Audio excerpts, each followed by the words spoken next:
orang ganteng koyo sing ceramah ini. Allahumma sholli ala Muhammad. Udah, saya lanjut. Tolong adik-adik jangan ramai ya, biar ngajinya bisa tertib sayang. Nabi Ibrahim punya putra dari istri yang bernama Siti Hajar. Putra tersebut bernama Ismail alaihi salam. Oleh Allah diberi pusaka namanya Masjidil Haram. Nabi Ibrahim punya putra lagi dari istri yang bernama Siti Sarah. Putra tersebut bernama Ishak alaihi salam. Oleh Allah kan dengan Siti Sarah, cucunya Nabi Yusuf, setelah dinikahkan dengan Siti. Dan sekian yang dapat saya sampaikan, ada kurang lebihnya mohon maaf. Billahi taufik wal hidayah waridho wal inayah. Assalamualaikum warahmatullahi wabarakatuh. Waalaikumsalam warahmatullahi wabarakatuh. Baik, kami ucapkan selamat datang kepada Kiai Haji Anwar Zahid dari Kabupaten Bojonegoro. Pelatunan yang meriah untuk Abdul Anzam.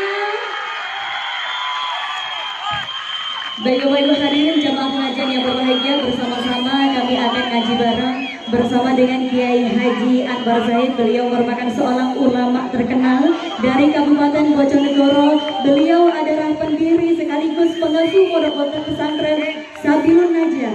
Beliau sangat terkenal dengan cara dakwahnya yang humoris, sebagaimana banyak yang mengatakan beliau ini adalah dai sejuta tawa, karena tidak bisa dipungkiri memang setiap kali beliau tausiah selalu mengundang tawa bagi para jamaahnya tanpa henti. Langsung saja bersama-sama kita akan ngaji bareng dalam barokah bersama dengan Kiai Haji kita yang begitu luar biasa, Kiai Haji Anwar Zahid. Shallu ala Nabi Muhammad.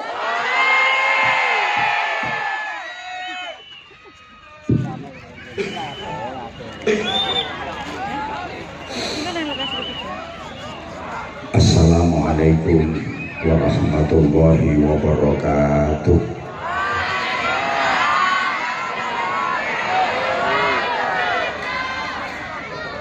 Bismillahirrahmanirrahim.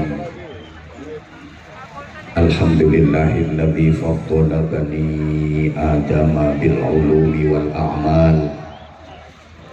Asyhadu an la ilaha illallah wahdahu la syarika lah, al-malikul jalal, wa asyhadu anna Muhammadan abduhu wa rasuluh, as-sadiqul aqwali wal af'ali wal ahwal.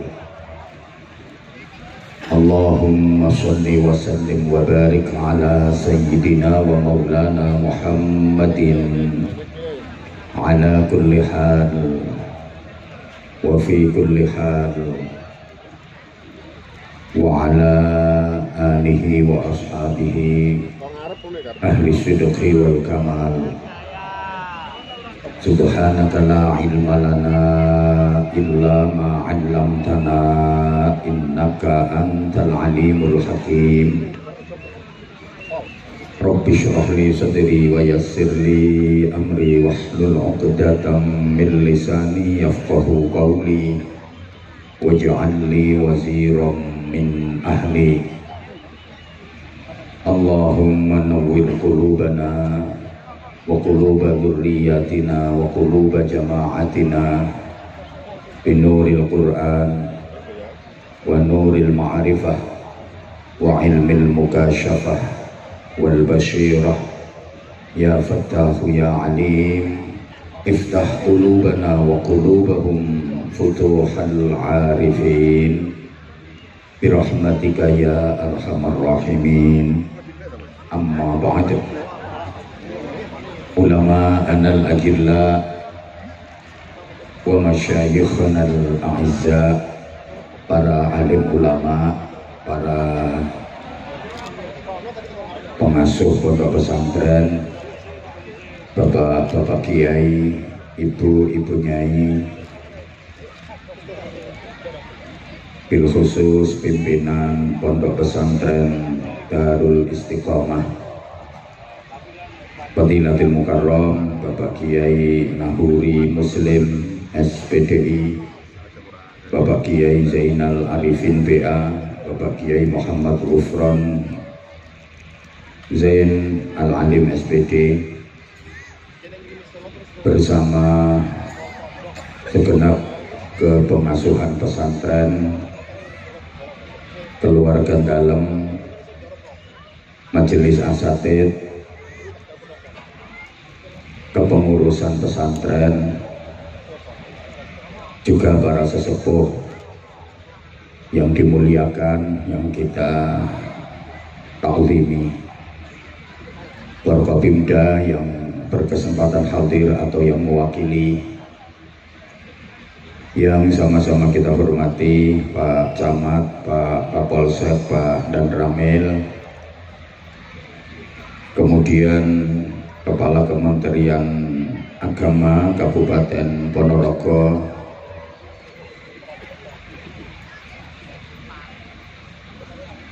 DPAC FKDT Kecamatan Balong, kepala desa, perangkat-perangkat desa, tokoh-tokoh masyarakat, semua tamu undangan, Bapak dan Ibu wali santri, kemudian mutakharrijin, mutakharrijat dari Pondok Pesantren Darul Istiqomah,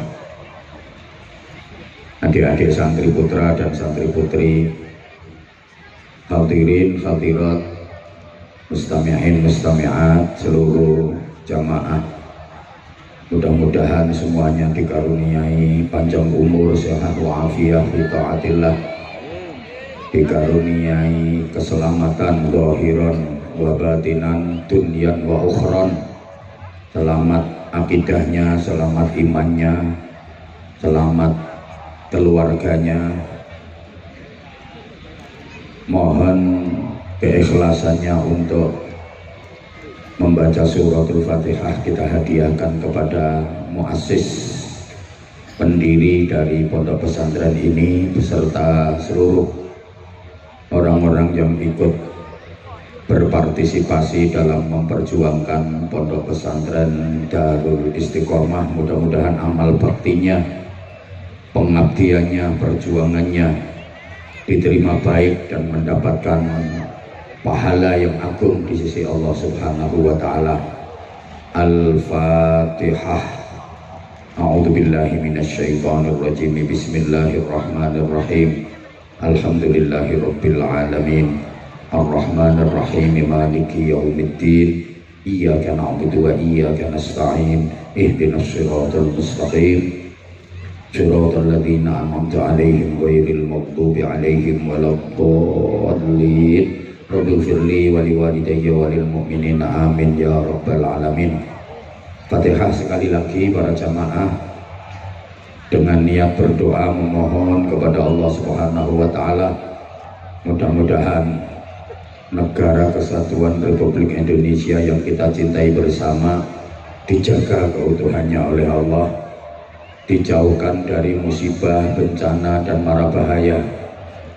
Untuk saudara-saudara kita yang sedang diuji dengan musibah, mudah-mudahan diberikan ketabahan, kesabaran, kekuatan, diberikan ganti yang sebaik-baiknya. Yang diwafatkan Allah mudah-mudahan wafat dalam keadaan syahid. Al-Fatihah. A'udzubillahi minasyaitonirrajim. Bismillahirrahmanirrahim. Alhamdulillahirabbil alamin. Arrahmanirrahim. Maliki yaumiddin. Iyyaka na'budu wa iyyaka nasta'in. Ihdinas shiratal mustaqim. Shiratal ladzina an'amta 'alaihim ghairil maghdubi 'alaihim waladdallin. Rabbighfirli wa liwalidayya wa lil mu'minina amin ya rabbal alamin. Para jamaah yang saya sayangi, saya hormati rahimakumullah, perjalanan dari pondok pesantren Darul Istiqomah yang sudah 35 tahun, semoga ke depan makin syiar, makin maslahah, manfaat dan barokah, amin Allahumma amin. Pondok pesantren ini berasal dari dua kata, pondok dan pesantren. Kalau diuraikan, pondok itu sesungguhnya bahasa Arab. Adik-adik kalau buka kamus, ada lafaz funduk, pa, nun, dal, qaf. Bacaannya funduk. Tapi karena lesan Jawa ya diambil enaknya pondok. Itu artinya hotel. Jadi kalau nanti sampeyan ke Mekah, mudah-mudahan semuanya bisa ke Mekah, juga Madinah, kalau melihat gedung ada tulisan funduk, itu artinya hotel. Funduk Darul Iman berarti itu hotel Darul Iman.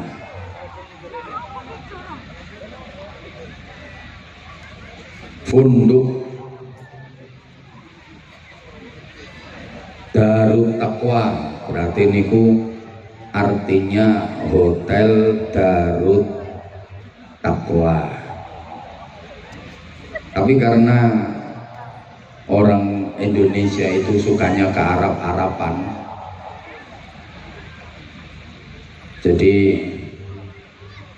ada tulisan alif, ya, sin, kaf, ro, ya, mim. Sama orang kita itu dibaca alif, yasin, karim.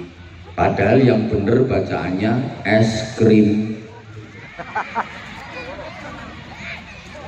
Jadi saya ulang, pondok itu bahasa Arab artinya apa? Bukan nyawa, artinya hotel. Jadi kalau pondok pesantren NU berarti itu hotel bintang 9. Kan simbolnya NU bintang 9. Kalau pondok pesantren Muhammadiyah berarti hotel matahari. Pesantren itu ada yang mengatakan berasal dari bahasa India kuno, santra, artinya manusia yang dianggap suci, nggak punya dosa dalam kepercayaan India kuno, yang berhak menafsirkan kitab sucinya. Jadi orang India kuno itu punya kitab suci yang hanya boleh ditafsirkan oleh kelompok santra. Kitab suci orang India kuno itu Red Veda, Atharva Veda, dan Sama Veda. Jadi sama tak apusi orang ngerti. Itu hanya boleh ditafsirkan oleh kelompok santra, orang-orang yang dianggap suci, nggak punya dosa. Nah, kalau di Indonesia mayoritas penduduknya beragama Islam, punya kitab suci Al-Quran, itu yang bisa menafsirkan ya kelompok santra. Kalau di Indonesia menjadi santri. Allahumma sholli ala Muhammad. Kalau diurut sejarahnya, mulai zaman Nabiullah Ibrahim alaihi salam, Allah mengutus seorang nabi dari bangsa Arab Selatan, namanya Nabi Hud alaihi salam, diberi kaum yang bernama kaum Ad. Wa ila adin akhahum Huda. Dan kepada kaum Ad Allah mengutus saudara mereka, yaitu Nabi Hud alaihi salam. Nah, karena kaum Ad ini nakal-nakal, maka nasibnya dibinasakan oleh Allah. Gagal di Arab Selatan. Kemudian Allah mutus nabi dari bangsa Arab Utara, namanya Nabi Shalih alaihi salam, diberi kaum yang disebut dengan kaum Samud. Wa ila Samuda akhahum Shalihah. Dan kepada kaum Samud Allah mengutus saudara mereka Nabi Shalih. Kaum Samud ini juga nakal-nakal, nasibnya ya dihancurkan oleh Allah. Di Arab Utara juga gagal, Arab Selatan gagal, Arab Utara gagal. Kemudian Allah mengutus Nabi la minal kiduli wala minal lori bal minat tengai, bukan dari Arab Selatan, bukan dari Arab Utara, tapi dari Arab Tengah. Dipilihkan dari suku yang terkenal paling fasih lesannya, paling gagah tubuhnya, paling ganteng wajahnya. Nabi itu adalah Ibrahim alaihi salam. Dan diingat Bapak Ibu para jamaah, semua nabi-nabi setelah Ibrahim alaihi salam itu adalah dzurriyyahnya, keturunannya Nabi Ibrahim. Makanya Nabi Ibrahim dijuluki Abul Anbiya, bapaknya para nabi. Jadi semua nabi sesudah Nabi Ibrahim itu keturunannya Nabi Ibrahim. Nabi Ibrahim itu fasih lesannya, gagah tubuhnya, ganteng wajahnya. Dan semua keturunan dari Nabi Ibrahim yang jadi nabi itu ganteng semua. Ma arsalallahu nabiyyan illa wa hasanal wajhi. Allah tidak mengutus seorang nabi pun kecuali berwajah ganteng. Semua nabi itu ganteng-ganteng semua. Nah, sekarang kalau al ulama warasatul anbiya, para ulama itu pewarisnya para nabi, sampai yang diteni kiai-kiai ini pun roto-roto ganteng-ganteng. Kalaupun tidak ganteng, lek wis dadi kiai pasti ada aura tersendiri. Silakan dilihat rai saya, insya Allah lama-lama belenep. Lah umpama ora ganteng pripun? Nggih mboten napa-napa, wong niku mboten dadi syarat kok. Innallaha la yanzuru ila suwarikum wala ila ajsadikum wala ila hisabikum walakin yanzuru ila qulubikum wa niyatikum. Allah tidak menilai wajahmu, bodimu, nasab keturunanmu, tapi yang dinilai Allah adalah hatimu, niatmu, iman dan takwamu. Nah, ini dalile kiai sing orang ganteng kaya sing ceramah ini. Allahumma sholli ala Muhammad. Udah, saya lanjut. Tolong adik-adik jangan ramai ya, biar ngajinya bisa tertib sayang. Nabi Ibrahim punya putra dari istri yang bernama Siti Hajar. Putra tersebut bernama Ismail alaihi salam. Oleh Allah diberi pusaka namanya Masjidil Haram. Nabi Ibrahim punya putra lagi dari istri yang bernama Siti Sarah. Putra tersebut bernama Ishak alaihi salam. Oleh Allah diberi pusaka Masjidil Aqsa. Makanya Isra-nya Rasulullah itu napak tilas pusaka Nabi Ismail dan pusaka Nabi Ishak. Isra-nya Rasulullah kan minal Masjidil Harami ilal Masjidil Aqsa. Sampai sini paham? Dari Nabi Ismail ini melahirkan keturunan bangsa Arab. Jadi negara-negara Timur Tengah itu banyak keturunan Nabi Ismail. Nabi Ishak punya anak namanya Yakub alaihi salam. Dari Nabi Yakub ini yang melahirkan bangsa Israel. Bangsa Israel ini bangsa wong pinter. Bahkan gudangnya Nabi itu Bani Israel. Rata-rata Nabi itu berasal dari Bani Israel. Cuma memang serakah. Bukan hanya soal ekonomi saja, sampai soal Nabi saja. Mereka itu nggak mau menerima Nabi yang bukan keturunan Bani Israel. Maka sampai sekarang pun mereka tidak mau mengakui Rasulullah Muhammad SAW, karena Nabi Muhammad bukan keturunan Bani Israel, tapi Nabi Muhammad berasal dari keturunan Nabi Ismail.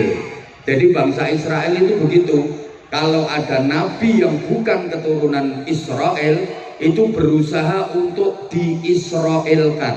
Contoh Nabi Ayub alaihi salam. Nabi Ayub itu nabinya bangsa Eropa, tepatnya di negara Yordania. Nah, akhirnya Nabi Ayub ini diambil cucu menantu sama Nabi Yusuf, dinikahkan dengan Siti Sarah, cucunya Nabi Yusuf. Setelah dinikahkan dengan Siti Sarah, Nabi Ayub diboyong ke Israel. Maka bangsa Eropa kelangan Nabi. Tapi lumayan, wis tahu duwe Nabi, senajan akhirnya kelangan. Tapi kan wis tahu duwe Nabi. Daripada Indonesia ini setiap ada Nabi pasti palsu. Saiki ngaku Nabi, rong dino kas tangkep polisi. Tuh, masih ingat nggak? Indonesia ini dulu banyak nabi-nabi palsu. Ada nabi namanya Ahmad Musodik, guru olahraga. Katanya ditemui malaikat Jibril itu di Bogor. Ngapain malaikat Jibril kelayapan sampai Bogor? Ada nabi lagi namanya Suyuti, tukang cukur. Bahasa Indonesia ini luar biasa. Di Malang ada nabi namanya Yusman Roy, itu yang mengajarkan sholat boleh diterjemah. Jadi kalau takbiratul ihram bukan Allahu Akbar, tapi Allah Maha Besar. Kena wong Betawi ya Allah gede banget. Kena wong Ponorogo Allah gede nerang. Nek Bojonegoro ya Gusti Allah kau gede. Nek wong Madura Allah Maha Raja tak iya. Di Jombang juga pernah ada nabi namanya Jari. Pokoknya Indonesia ini Masya Allah, setiap ada nabi mesti palsu. Allahumma sholli ala Muhammad. Ini adik-adiknya kok masih rame ya? Kalau adik-adik aja rame nggak pantas, apalagi yang kawak-kawak ya, di pengajian kok misalnya maaf-maaf ngobrol sendiri sama temennya atau main HP, itu rasa-rasanya kok kurang pantas, apalagi di panggung. Kalau di panggung izin Kiai tepuk tangan nggak apa-apa. Kan kalau di panggung itu jadi pusat perhatian, di syuting, akhirnya nanti komennya netizen itu kadang-kadang ngeri. Itu di panggung kok main HP sendiri. Meskipun nggak mendengarkan, mending ngelamun saja daripada main HP malah nanti dinilai negatif. Bukan karena kita pengen dinilai manusia, enggak, tapi yuk merusui majelis pengajian. Betul? Allahumma sholli ala Muhammad. Oke, sekarang saya lanjut. Runutan dari masjid. Tadi Nabi Ismail diberi Masjidil Haram, Nabi Ishak diberi Masjidil Aqsa. Ringkes biar nggak kepanjangan karena saya mau pindah. Sampai kepada Nabi kita Muhammad Shallallahu Alaihi Wasallam. Rasulullah hijrah dari Mekah ke Madinah, sampai perbatasan beliau membangun masjid yang kemudian masjid itu dikenal dengan nama Masjid Quba. Itu adalah masjid yang pertama kali dibangun dalam sejarah Islam. Mudah-mudahan seluruh jamaah yang ikhlas mengikuti majelis mulia malam hari ini bisa ziarah ke Masjid Quba. Sholat 2 rakaat di Masjid Quba itu pahalanya sama dengan ibadah umroh. Nah kalau 4 rakaat pahalanya kayak umroh 2 kali. Di mana letaknya? Ya masuk wilayah Madinah. Mudah-mudahan seluruh jamaah ini diizinkan Allah untuk menjalankan ibadah umroh dan berziarah ke makam Rasulullah Shallallahu Alaihi Wasallam. Jadi realistis saja saya kalau mendoakan mudah-mudahan bisa umroh. Untuk mendoakan haji rasa-rasanya berat, bukan karena duit. Syarat haji yang paling berat sekarang itu as-sabru bil antri. Karena antriannya udah 30 tahun. Ini coba disederhanakan oleh Kementerian Haji dan Umroh menjadi rata semua seluruh Indonesia, antriannya 26 tahun. Itu pun sudah sangat lama. Kalau penjenengan sekarang umur 60 tahun baru daftar, nanti berangkatnya umur 87 tahun. Tekan pora umurmu. Nah, nek umroh kan masuk akal. Allahumma sholli ala Muhammad. Nah, Masjid Quba itu masjid yang menjadi kebiasaan Rasulullah untuk bermalam minggu. Jadi Rasulullah itu punya kebiasaan malam mingguan. Tapi malam mingguannya Rasulullah Sabtu sore berangkat dari rumah menuju Masjid Quba. Imma masyian wa imma raqiban. Kadang-kadang jalan kaki, kadang-kadang berkendara. Dari rumah Rasulullah sudah wudhu, sampai Masjid Quba nggak batal wudhunya, kemudian sholat di situ. Dan Nabi bersabda, siapa yang berwudhu dari rumah, bersuci dari rumah, kemudian menuju ke Masjid Quba melaksanakan sholat 2 rakaat, maka dapat pahala seperti umroh. Kenapa Rasulullah setiap Sabtu sore menuju Masjid Quba? Beliau tabarrukan dengan turunnya ayat la masjidun ussisa 'alat taqwa. Maka manusia itu nilainya dari takwanya, bukan dari pangkat jabatan kedudukannya, bukan dari kekayaan dan harta bendanya, bukan dari kepandaian dan kepintarannya. Maaf. Maka yang diberi titipan ilmu, kepandaian, kepintaran, jangan pernah disombongkan, karena nilai manusia bukan dari situ. Toh ilmu itu juga milik Allah, hanya titipan. Kalau Allah pengen mencabut ilmu, gampang, diuntir saraf otake sidik wae, cetik langsung lolak-lolak. Digawe pikun dilontek ilmune. Betul? Ya Allah. Sekarang aja koyok pinter-pinter roh, semua pertanyaan bisa jawab, gak ono yang balik. Ora usah sombong, turu wis ora kena dijak takoni. Betul? Demikian pula yang diberi titipan berupa harta, kekayaan, duit akeh, jangan pernah disombongkan. Nilai manusia bukan dari itu. Allah kalau ingin mencabut harta, kekayaan gampang. Sekarang kaya, dibalik yang jatuh kismin. Kismin ini sak ngisore miskin. Nolongso. Ya kalau tadinya miskin jadi kaya, paling-paling kaget. Nah kalau tadinya kaya jadi miskin, stres. Gini kok nggih? Ya Allah, ini didengerin apa enggak ya? Pangkat, jabatan, kedudukan juga titipan Allah, enggak usah disombong-sombongkan. Allah menilai manusia bukan dari di dunia ini kamu pangkatnya apa, jabatannya apa, enggak. Pangkat jabatan ada habisnya, kok pensiun entek, kadang-kadang belum pensiun ada, belum purna aja udah selesai pangkatnya, betul? Nah, kadang ada di titik-titik pangkatnya sombongin, yang melakukan degeng-degeng, kesenggol siti, jangan macam-macam saudara sama saya. Saudara nggak tahu siapa saya. Lho, lali jenenge dhewe.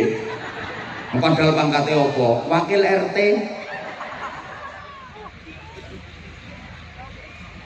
Jadi manusia itu yang dinilai takwanya maaf. Nek sapi, kayak nilainya teko dagingnya. Semakin akeh dagingnya, semakin gede, semakin lemu, semakin larang. Sing lemu langsung mereng-mereng lho gue. Kuwi nek sapi. Tapi apakah semua binatang nilainya dari dagingnya, dari lemunya, dari gedenya? Ndak. Nyatane ono kok manuk cilik ungkil-ungkil nilainya harganya lebih mahal daripada sapi sing gede. Ya napa mboten? Karena manuk, ene mau ngomong manuk kok diguyu to. Nilainya dari suara. Kalau manuk nilainya dari suara, kalau sapi nilainya dari daging, dari lemunya. Lah kalau manusia nilainya dari apa? Lemunya. Ya kono saingan karo sapi. Dari takwanya. Allahumma sholli ala Muhammad.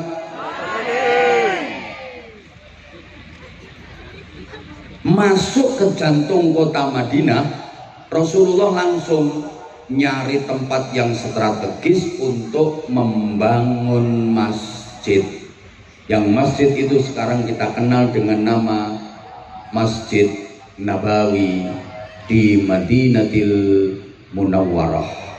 Bapak Ibu para jamaah, setelah selesai membangun masjid, Rasulullah menentukan tempat yang istimewa dengan sabdanya, ma baina baiti wa mimbari raudhatun min riyadil jannah.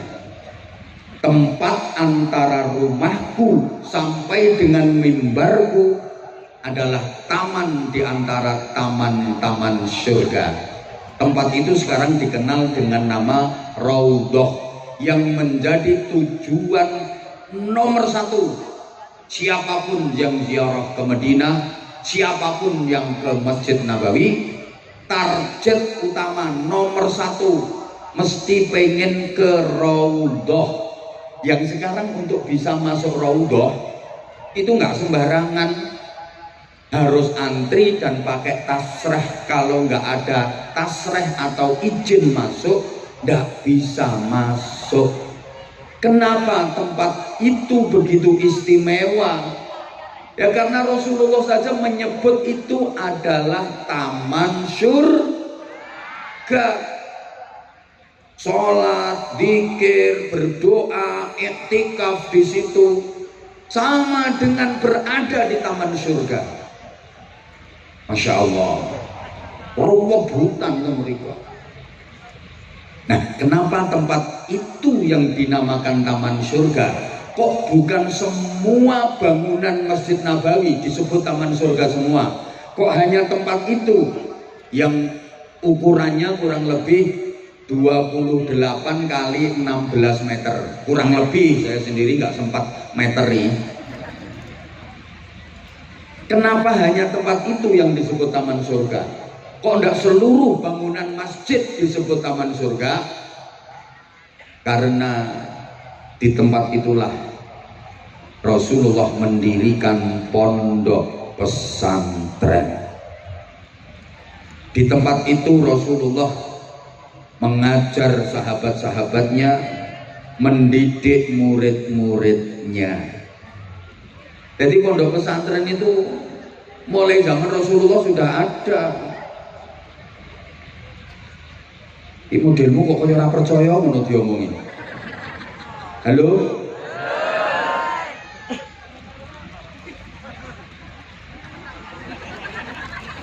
Pondok pesantrennya Rasulullah itu namanya Raudhatun min Riyadil Jannah, taman surga. Maka semua pondok pesantren yang ada di dunia ini besok akan diangkat oleh Allah menjadi bagian dari taman surga, termasuk Darul Istiqomah.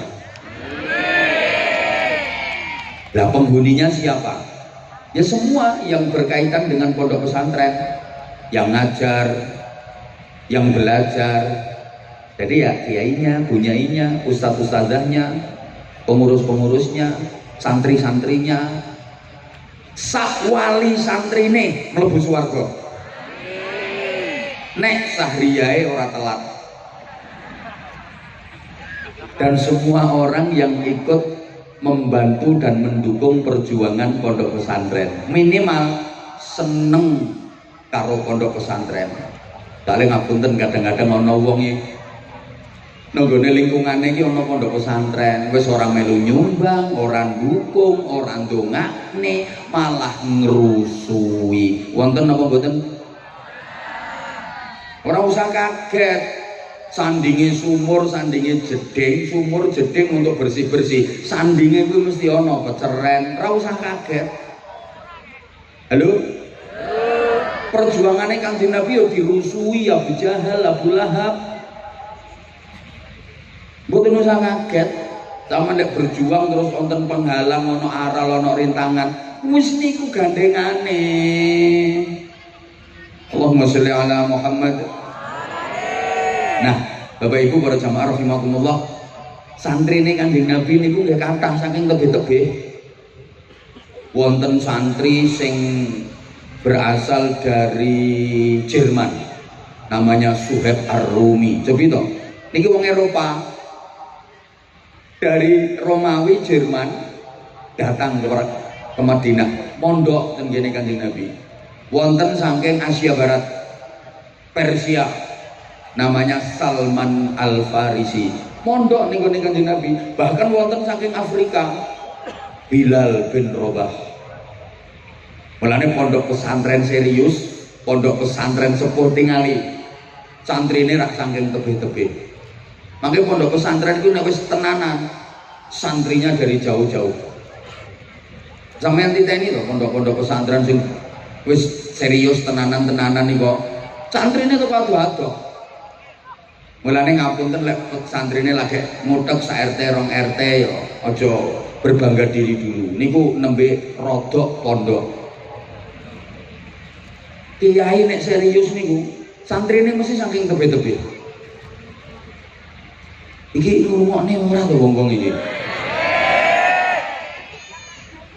Sampeyan koyoke ora percaya nek Kanjeng Nabi nggih pondok pesantren. Nggih, sahabatnya Kanjeng Nabi itu ada yang dikenal sahabat Ansor, ada sahabat Muhajirin. Sahabat Ansor itu yang asli penduduk Madinah. Sahabat Muhajirin itu asli penduduk Mekah, hijrah pindah ke Madinah. Nah, ini ada sahabat yang la minal Ansor wa la minal Muhajirin. Bukan sahabat Ansor, bukan sahabat Muhajirin. Ini manggone nonggone teras-terase masjid, nonggone emper-empere masjid. Kemudian dikenal dengan nama Ashabus Suffah, penghuni teras, penghuni emperan. Terus kali Kanjeng Nabi didamelaken godak-godakan. Manggene ten mriku wis ana pondok-pondok godakan.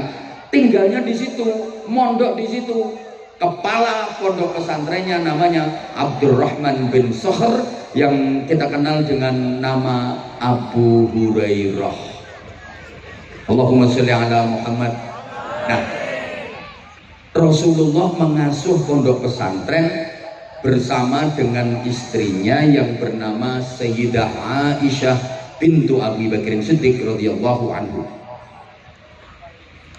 Di antara istri-istri Rasulullah yang diajak ngasuh pesantren itu Sayyidah Aisyah.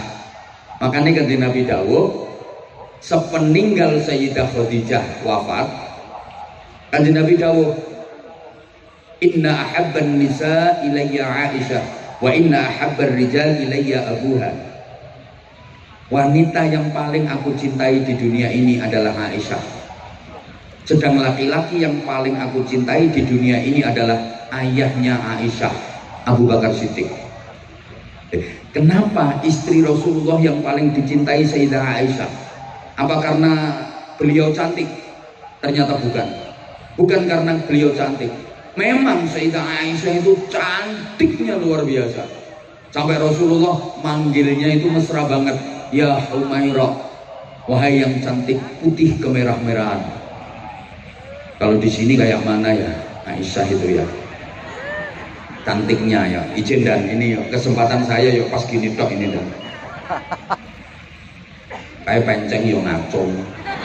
Masuk Aisyah ngomong enggak. Dan ini tambah lemu ini. Enggak ada. Saking cantiknya. Tapi bukan karena itu Rasulullah paling mencintainya. Kenapa? Ya karena Sayyidah Aisyah yang diajak ngasuh pesantren karena keilmuan.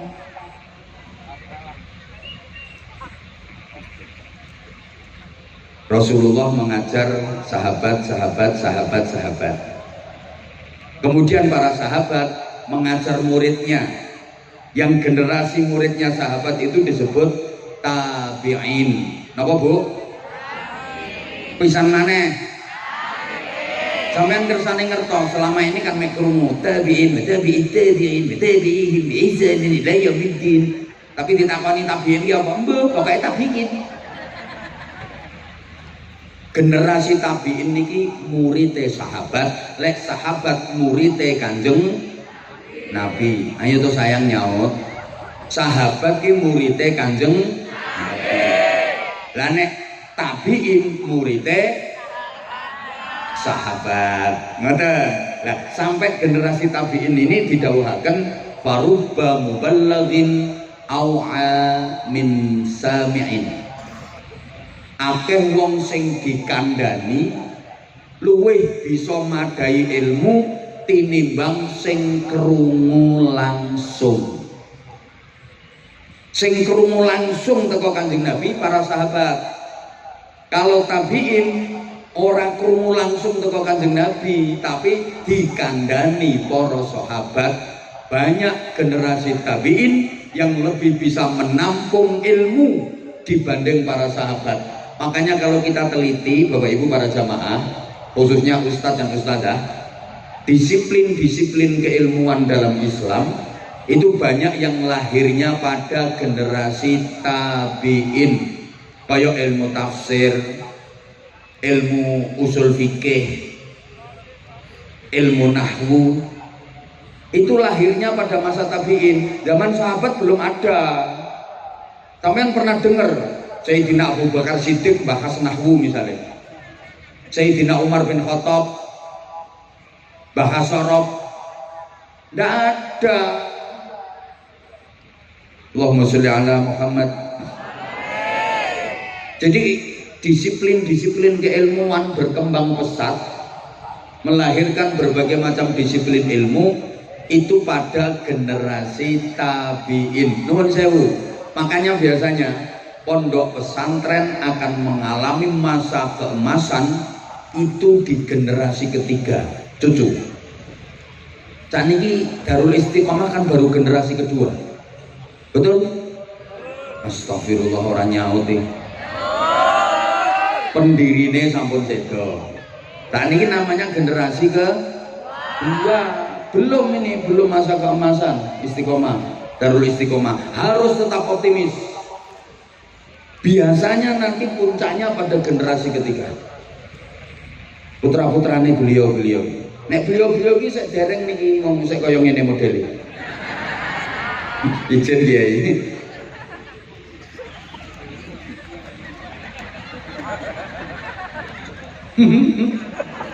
Oke. Ukurane generasi ketiga. Tapi yang ngono, kalau generasi ketiga ini kok tidak mampu mengembangkan dan tidak dikaderisasi dan regenerasi dengan baik, mengalami masa kehancuran. Nggih, nyuwun sewu radi ngatos-atos para pimpinan dari pondok pesantren. Jadi pertaruhannya nanti pada generasi ketiga. Bahkan banyak yang terjadi perpecahan di pondok-pondok pesantren itu juga pada generasi ketiga. Masa nih ngono pondok pesantren ono perpecahan? Piye? Kadung rukun ya ora kaya rukune pondok pesantren. Kadung pecohan ya ora kaya pecohane pondok pesantren.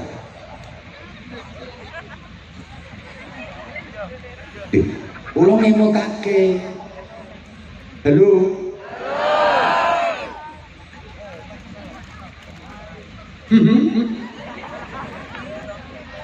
Mungkin ini pun kata kejadian pada generasi ketiga pondok pesantren mengalami masa kejayaan, mengalami masa keemasan.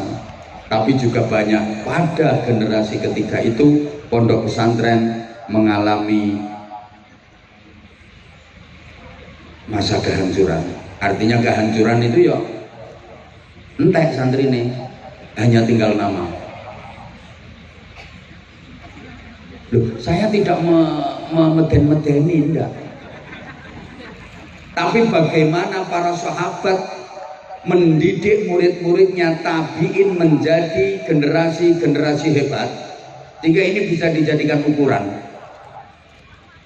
Seorang guru disebut sukses kalau bisa mempunyai murid yang kapasitas dan reputasinya melebihi gurunya. Allahumma sholli ala Muhammad. Saya ulang, kiai disebut sukses kalau mempunyai santri yang reputasinya bisa melebihi kiainya. Itu baru sukses. Sama halnya orang tua disebut sukses dan berhasil kalau mempunyai anak yang reputasi dan prestasinya melebihi orang tuanya. Izin, saya bisa dan berani mengatakan ini Pak Kapolsek ya. Bapaknya Pak Kapolsek itu orang sukses karena bisa mendidik dan membimbing putranya, mengantarkan putranya sampai menjadi Kapolsek. Izin Pak Kapolsek, bapaknya profesinya bapak. Bapaknya petani, perangkat desa, petani, tukang dakwah, tukang idak sawah. Izin, tapi bisa mengantarkan putranya menjadi perwira, menjadi Kapolsek. Berarti ini yang hebat bapaknya, bukan Kapolseknya. Izin, rasa dikeploi wong sing hebat bapaknya.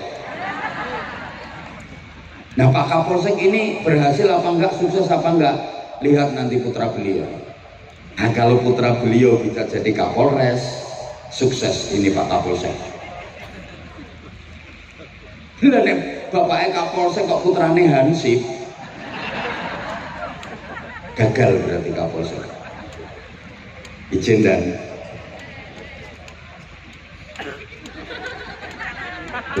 sama Pak Dan Ramil juga begitu. Yang hebat ini bukan Dan Ramilnya, ayah beliau. Mungkin ayah beliau petani, mungkin ayah beliau pedagang, tapi bisa mendidik, mengantarkan menjadi kapten. Putranya menjadi Dan Ramil. Lah Pak Dan Ramilnya sukses apa enggak? Ya lihat nanti putranya Pak Dan Ramil. Kalau putranya nanti bisa jadi Dandim, nah ini sukses berhasil Pak Dan Ramil. Putranya Pak Dan Ramil ketua RT, ya berarti gagal Pak Dan Ramil. Saya juga mohon izin, saya bukan apa-apa, saya bukan siapa-siapa. Kalaupun disebut berhasil, yang berhasil adalah orang tua saya, guru-guru saya. Yang hebat itu guru-guru saya, kiai-kiai saya. Saya hanya debu, saya bukan apa-apa. Karena kalau tanpa orang tua saya, tanpa mbah-mbah saya, tanpa guru-guru dan kiai-kiai saya bukan apa-apa, saya bukan siapa-siapa. Lah saya ini berhasil apa enggak? Ya nanti anak saya seperti apa? Kalau anak saya bisa melebihi saya, berarti saya berhasil. Lah kalau anak saya nggak bisa melebihi saya, ya berarti saya gagal. Halo? Pondok pesantren ini juga begitu. Akan berhasil ketika bertambah dekade tambah berkembang, tambah dekade tambah berkembang, makin manfaat makin barokah. Bukan hanya dari segi kuantitas, santrinya tambah banyak, itu juga belum bisa dijadikan ukuran. Tapi yang terpenting justru adalah kualitas. Serius ini bahasannya ini. Halo? Wes selesai, ringkes, turun. Tadi dari Nabi Ismail, Nabi Ishak sampai ke Rasulullah, sahabat, tabiin, turun sampai ke Indonesia, sampai ke Ponorogo, sampai Balong. Masuk ke Indonesia ini dibawa oleh para aulia, para ulama sekitar abad ke-14 pasca runtuhnya kerajaan Majapahit. Jadi Bapak Ibu para jamaah, dibanding negara-negara lain di dunia ini, Islam masuk ke Indonesia itu agak telat, abad ke-14. Ini secara pergerakan ya, kalau secara individu di abad ke-12 sudah ada, tapi secara pergerakan baru pada abad ke-14. Padahal Islam sudah merambah ke wilayah lain di dunia ini di akhir abad ke-6 dan di awal-awal abad ke-7. Islam sudah masuk Spanyol. Ngertos Spanyol nggih? Kidule Siman. Duduk tenang. Abad ke-7 Islam sudah masuk Spanyol, dibawa oleh Tariq bin Ziyad. Makanya adik-adik santri kalau ngaji Nahwu Alfiyah Ibnu Malik, itu karangannya ulama asli Spanyol, namanya Syekh Muhammad Jamaluddin bin Abdullah bin Malik Al-Jayyani Al-Andalusi. Jadi yang ngarang Alfiyah Ibnu Malik itu orang Spanyol, bukan orang Balong. Hui. Islam sudah sukses membangun peradaban di sana. Islam masuk Rusia itu ya abad ke-7. Taman lek kurmono wong maca hadis rawahul Bukhari, hadis ini riwayat Imam Bukhari, rumangsamu Bukhari tonggomu bakal sego goreng. Orang sana. Ya Allah. Islam sudah masuk ke Irak, Mesir, ya abad ke-7, masa-masa Amr bin As jadi gubernur Mesir. Dah tak ringkes saya, Islam masuk Iran awal abad ke-7 yang membawa Abu Ubaidah Ibnul Jarrah. Makanya adik-adik santri Pondok Darul Istiqomah lek ngaji kitab Fathul Qorib Al-Mujib, itu karangannya siapa? Syekh Ahmad bin Husain bin Ahmad Al-Asfihani. Asfihan itu kota terbesar kedua di Iran setelah ibu kota Teheran, yang disinyalir menjadi pusat pengayaan uranium nuklir. Makanya Amerika Serikat itu takut sama kota Asfihan. Infonya, satelit pengawas keamanan Amerika Serikat selalu dihadapkan ke Asfihan karena di situ menjadi pengayaan uranium nuklir. Ternyata Amerika Serikat yang katanya negara adidaya, negara superpower, negara kuat itu takut sama nuklir. Kalah karo wong Ponorogo. Nuklir masuk Ponorogo dimakan, soalnya dadi bakso. Bakso nuklir. Ya lah. Ternyata wong Indonesia ki sakti-sakti, panganane bakso granat. Aku kapan itu pas lewat di Ponorogo ki ono warung iki tulisane sedia nasi bebek sambal mercon. Wong Ponorogo sambelnya mercon. Wah, Indonesia ini ternyata sakti-sakti. Bener, tongsengnya dipangan, tong karo seng lho dipangan. Bocah cilik-cilik, cambalong cilik-cilik doyan molen jajal. Molen ini dipangan karo cah cilik-cilik. Wong ibu-ibu kletis-kletis mangan jajan apa Bu? Kuping gajah jajal. Wah, Indonesia ini sakti-sakti ternyata. Kapal selam ya dimplok, gulone ae pasir, batu. Mulane lek Amerika kae jarene wis tekan bulan, ala paling ning kono trimo ngencepno gendera. Nang bulan pamer-pamerno. Wong balong nek blonjo iki nang matahari.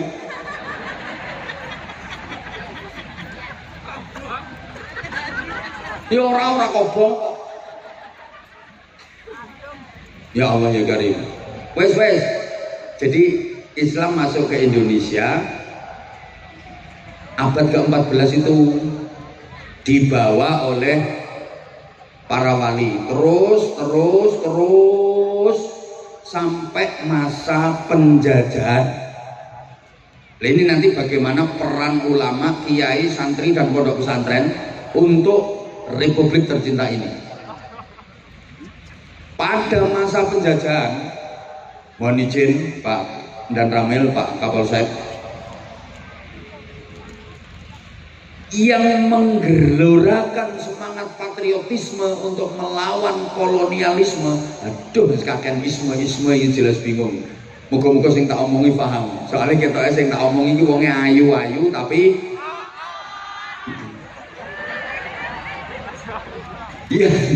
yang menggelorakan semangat perlawanan melawan penjajah itu ternyata ya para kiai, para ulama.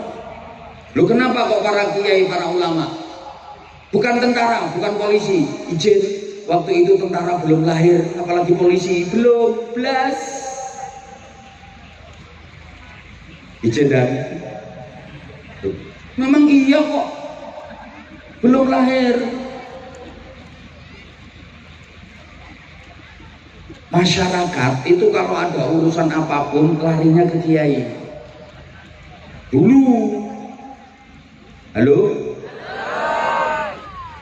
sampai anaknya masyarakat Indonesia ini kan nggak boleh sekolah sama Belanda.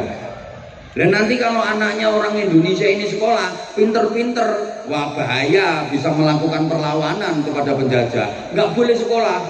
Yang boleh ikut sekolah khusus anaknya bangsawan, minimal anaknya bupati. Anaknya bupati ke atas, yang nengrat, yang bangsawan saja yang boleh ikut sekolah. Bupati mengisor, anak-anaknya gak oleh melu sekolah. Kayak anaknya camat, anaknya kapolsek, anaknya dan ramil, orang itu melu sekolah. Lah terus pendidikannya bagaimana? Semua larinya ke pondok pesantren. Pendidikan dari anak-anak masyarakat semuanya ke pondok pesantren. Dan di pondok pesantren itulah mereka digembleng untuk mencintai tanah air. Ditanamkan kuat hubbul waton minal iman, cinta tanah air bagian dari iman. Ditanamkan kuat melawan penjajah, hukumnya fardu ain. Kalaupun mati, matinya mati syahid. Itu ditanamkan di pondok-pondok pesantren. Mulane masyarakat niku nek karo kiai manut. Jadi problematika keumatan itu bisa diselesaikan pada tingkat kiai. Zaman biyen ngoten, masyarakat itu urusan apa wae morone tak tenggene kiai. Nggih napa nggih? Lho, nanti tekan saiki masyarakat lek karo kiai manut. Mulane lek badhe pilih-pilihan ngoten niku, mbok pilihan kepala daerah, mbok pilihan DPR, ya calon-calon ini mesti do moro nggone kiai, lebek kok main kiai. Dijaluki dukungan, soalnya ngerti nek masyarakat manut karo kiai. Sing arep nyalon kae. Do moro kabeh nggone kiai, walaupun kok nek wis dadi yo lali. Masyarakat ngoten kok. Anak nakal yo moro kiai. Yai nyuwun berkah, anak kula nakal yai nyuwun berkah, kene didongani karo kiai. Alhamdulillah waras nakale. No.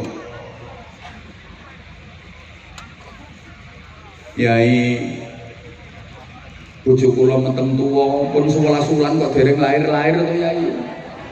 Moro kiai njaluk suwuk pendogolan. Terima dikei ngombe banyu iki kon ngombe karo gebyurna wetenge bojomu ya procot lahir kok. Ngono. Yai utang kula kathah yai. Dek niki wayahe ditagih. Kula nyuwun tulung kersane mboten ditagih. Kersane sing kula utangi niku mboten nagih. Guys iki wacake ayat kursi.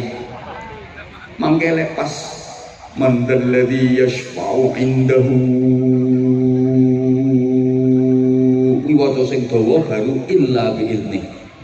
Kayak kok meteng-teng kae ketoke utange akeh harus praktek kae.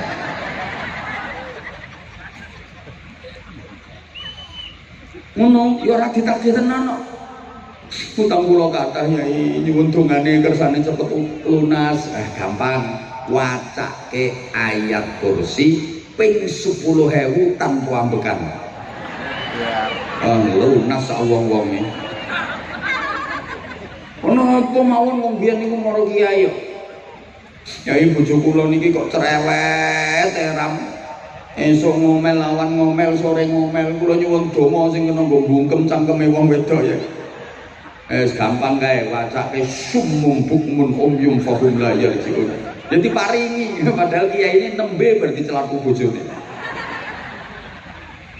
Malah ana donga Jawa nek iki jan ampuh tenan iki. Penting iki kanggo bapak-bapak sing bojone cerewet. Kene pengen waras cerewete entenono bojomu turu. Yang paling ampuh disuwuk pas turune mangap. Nek wis kira-kira tanek gek turune mangap kae. Taman lungguh sandinge wacake sebut jenenge bojomu. Pomo kok bojomu ki jenenge Sumiati. Bismillahirrahmanirrahim. Cilika cilikem. Bumi mengo. Cangkeme Sumiati mingkem. La ilaha illallah Muhammadur Rasulullah. Sebul ke cangkeme kae. Beres. Ibu-ibu sing rumangsa cerewet siap-siap. Engko bengi katek lambemu isis. Iswok kan berarti. Mulane gek nang pasang jebakan nae sampean. Nek krasa lambemu isis berarti disuwuk, Bu. Wong wedok cerdas yo pasang jebakan kok. Wis pokoke pura-pura turu padahal asline sing melek. Wis krasane arep disuwuk. Ki sing lanang ngintip terus, wis turu apa urung, wis turu apa urung. Akhire sing wedok pura-pura. Sing lanang mlebu kamar mlakune jinjit kaya pendekar kungfu kae. Sing wedok karo merem kuwi ndang mrene ndang mrene yo arep nyuwuk to. Bareng dicenggileng karo sing lanang. Yes, tanek iki. Sing wedok kudu guyu diempet. Sing lanang leh mantep kae. Auzubillahi bismillah. Cilika bumi mama. Bareng arep disuwuk kae sing wedok melek wek.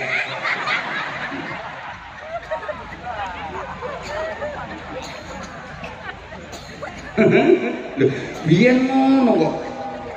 Apa-apa maro kiai biyen. Makanya kiai itu menjadi solusi dari semua problem keumatan sehingga bisa menggerakkan masyarakat untuk melakukan perlawanan melawan penjajahan. Allahumma sholli ala Muhammad. Nah wis. Terus orang melu nyumbang ra usah cerewet. Membuat wis to wis rumoke. Membuat mbuh ra direken kok. Pergerakan di Indonesia ini simbolnya dua. Satu, masjid. Dua, pondok pesantren. Nggih tibake datang Kanjeng Nabi Muhammad sallallahu alaihi wasallam. Nggih tiru Kanjeng Nabi. Makanya rata-rata pondok pesantren niku mbah masjid, mbah musala, mbah aula agung kuwi mesti wis. Biasanya tata letake kaya ngono kuwi. Terus ana gotaan kamar-kamare santri. Yes, muga-muga paham.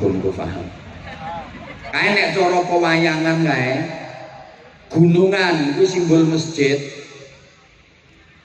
Nggo ngumbah, nggo resik-resik, nggo didik, nggo gembleng. Nah, sebelah kiwa Kurawa. Kae sing bala Kurawa kae mesti ditata nang gone sebelah kiwa ning gunungan. Ana dalang lek nata Kurawa kok derek nang gone tengen kuwi dalang bingung. Mesti manggone nang kiwa. Lah Pandhawa manggone nang tengen. Kurawa ki simbol angkara murka, Durjana. Pandhawa ki simbol satriya sing wis bersih. Lah sing angkara murka Durjana sing mangkono sisih kiwa iki yen pengen dadi satriya, pengen bersih kudu diumbah, digembleng nanggone gunung. Wis mbok paham mbok ora ngene iki. Angel ngomongi wong sing rupane ayu tapi kok paham ya? Ya wes, nek wis paham. Iya. Lah saiki pondok pesantren niku nggo gembleng generasi-generasi hebat. Nun sewu adik-adik santri, taman yang pondok ora kudu dadi kiai, ora kudu dadi bunyai. Jadi apapun yang penting manfaat, yang penting barokah. Mergo pondok niku nggone barokah. Maaf, santri pondok ya aja diremehke. Senajan ketoke morot modal dan rata-rata tau budiken. Ketoke sarungan klumbrak-klumbruk, ramromesi. Iki saiki ketok ganteng-gantengan perkara enek acara. Dan coba lepas bendinane kae. Ramromesi. Tapi jangan diremehkan. Kenapa? Soale ilmune santri niku sanate nyambung ngantos Kanjeng Nabi. Ilmune santri no pondok niku tetesan ilmune Kanjeng Nabi, aja diremehke.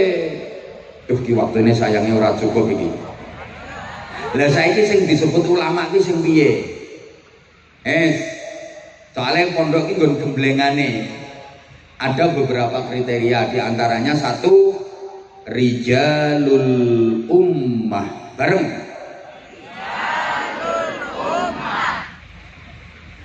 Community leader. Bareng. Kok community lemper? Mimpin masyarakat. Nun sewu. Jadi kiai ini mboten namung mimpin santri, tapi yo mimpin umat, mimpin masyarakat. Nah, mimpin masyarakat kuwi luwih angel tinimbang mimpin santri. Nek mimpin santri gampang. Santri pondok pesantren walaupun jumlahnya ribuan bahkan puluhan ribu mesti manut kalih kiyaine. Kiyaine merentah ngetan puluhan ribu santri ngetan kabeh. Kiyaine merentah ngalor ribuan santri ngalor kabeh. Ora ana sing wani bantah karena di pesantren itu ada lembaga tertinggi yang paling ditakuti oleh semua santri, namanya Departemen Kualat. Mulane tempat pendidikan akhlak, pendidikan karakter ini nggone pondok pesantren. Ngomong santri ini gampang kok. Tapi ngomong masyarakat, mimpin masyarakat angel. Jangankan ribuan, sepurane mimpin wong desa napa niki desane? Mimpin wong Sumberjo 10 itu angele ra karuan. Apa meneh wayah pilkada kae. Karo kiyaine dijak, "So, pilihan milih calon kae yo." Niki wong 10 iki sing 7 malah ngomong ngene, "Ngapunten Mbah Yai, pun asal dunduman keng mriko kok." Terus angel. Mulane dalam ngomong masyarakat niku menerapkan niku cara kembang lir-lir kae cah angon. Dadi duwe sifat angon. Angon itu kan ngomong. Bu. Ngomong angon itu mengetutkan. Apa ya mengetutkan itu? Mengintili. Angon niku manggone nang ngarepe apa nang gurine? Wong angon iki nang ngarepe sing dingon apa nang gurine? Ten gurine mengetutkan. Kaya angon wedhus, endi wedhuse mau ya? Angon wedhus iki mesti manggone nang gurine wedhus. Nek wedhuse mlakune wis bener apik, jarke tutke wae. Lah kok lek bandang-bandang baru ditariki ngono kuwi. Lah nek manggone nang ngarepe wedhus ora angon kuwi, glantik. Gelem ora gelem wedhus ditarik diseret kae nganti melet-melet kae, tekek gulune ora peduli. Mulane sampean nek milih pemimpin kuwi milih pemimpin sing iso angon, aja pemimpin blantik. Iso ketekek gulumu melet-melet. Allahumma sholli ala Muhammad. Saged dipahami nggih? Halo. Mergo angon, maka teori yang dipakai itu ngetutno senengane masyarakat kuwi apa? Ora langsung diberantas habis. Senengane masyarakat kuwi apa? Lah engko disisipi nilai-nilai Islam. Masyarakat kok senengane kesenian. Oke, dakwahnya lewat kesenian, diselingi disisipi nilai-nilai agama. Wong Ponorogo senengane reog, dakwah Islam lewat media reog. Senengane wayang, mendakwahkan agama melalui media wayang. Angko lakon pewayangane disisipi nilai-nilai agama. Senengane gending-gending, tembang-tembang, ciptakan gending-gending yang di situ kalimat-kalimatnya mengandung filosofi agama. Mulane ono gending-gending gereh, cublek-cublek, gundul-gundul, slupu-slupu, turi-turi. Lah kuwi. Nah, iki saiki pangapunten sanget wonten permintaan rumiyin saking panitia untuk mengedarkan kotak amal, diberi waktu untuk pesantren. Ini masuk bagian dari jariah, Bapak Ibu. Kesempatan jenengan arep bangun pondok pesantren dhewe ora iso, ora potongan, dirimu tidak patek gablek duit. Tapi lek bareng-bareng ngeten iki, Masya Allah, jenengan mangke saged pikantuk ganjaran kolektif. Alhamdulillah. Ayo ki grup sholawat 1-2 lagu sambil ngiringi santri-santri untuk mengedarkan kotak amal kangge pondok pesantren. Nggih, monggo Bapak Ibu disiapkan infak terbaiknya. Nanti saya lanjut ngajinya, dan kalau masih ada waktu mudah-mudahan bisa bagi-bagi sarung cok. ayo monggo. Allahumma sholli ala Muhammad.